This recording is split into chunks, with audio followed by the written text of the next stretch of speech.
Watching Action News at 5:30 on NBC 24 with Ellen Marsden, Kieran Klapper, AccuWeather with Chief Meteorologist Chris Kuiper, and Gerard Moncure with sports.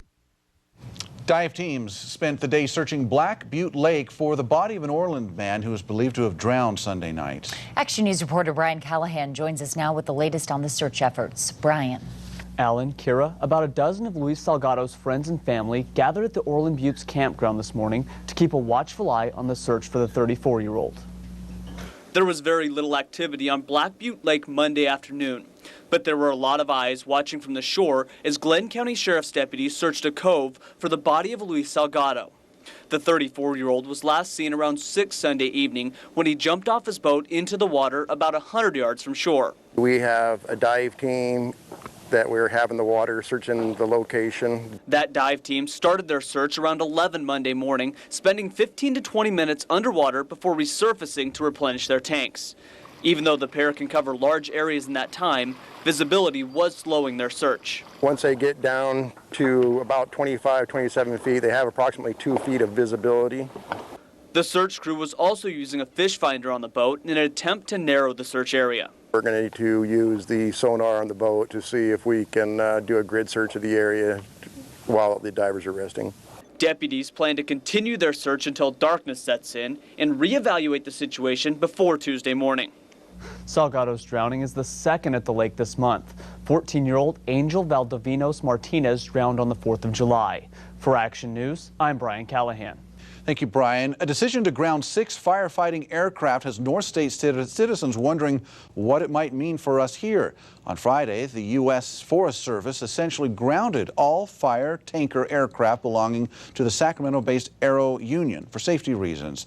Action News reporter Ross Field has more on how this could affect the North State if a big fire were to break out. Ross? Yeah, Alan, the decision comes at a questionable time. There's still at least 2 months left in the fire season. What if a huge fire were to break out? Is there enough air support available? Those are the questions I set out to answer today. Timing is outrageous to me. You know, in the height of the fire season, all of a sudden to cancel a contract doesn't make any sense.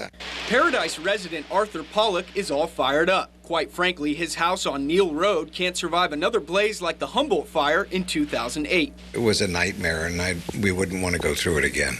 Not at all. Pollock's concern comes after he learned 6 potential firefighting aircraft can no longer be used to fight fires in the North State. In 2008, Aero Union agreed to a contract with the Forest Service to provide access to 6 tankers for firefighting purposes. The 5-year contract required the planes to pass yearly inspections. The problem stems from recent federal inspections. The bottom line, those 6 aircraft are not considered safe enough to fly at this time. But a CAL FIRE spokesman says not to worry. If a huge fire were to break out, North State residents would have aircraft support. We're fortunate at CAL FIRE because we own the largest wildland air fleet in the world. We have 50 of our own aircraft, air tankers, and helicopters that we use on our fires. And if they need any more help, they know who to call. When we had the fire siege in 08 throughout Butte County, Shasta County, we worked with the National Guard to use their aircraft, also the C-130s to fly aircraft. So we have long had a partnership with the National Guard, and we will continue that partnership. And that puts a smile on Pollock's face. He has a little reassurance in case a huge fire broke out. I don't think you can have enough air support in an area like this because so much of it is inaccessible because of the terrain by normal fire trucks. Now, I tried to come in contact with Aero Union and the United States Forest Service, but attempts were unsuccessful. For Action News, I'm Ross Field. Thank you for that report, Ross. The feds are probing a second Ford-made vehicle for a wheel problem. The National Highway Traffic Safety Administration says the 2010 Mercury Milan has been added to an investigation into reports of wheel studs breaking on some 2010 model Ford Fusions. Wheel studs are bolts that hold the wheel to the car.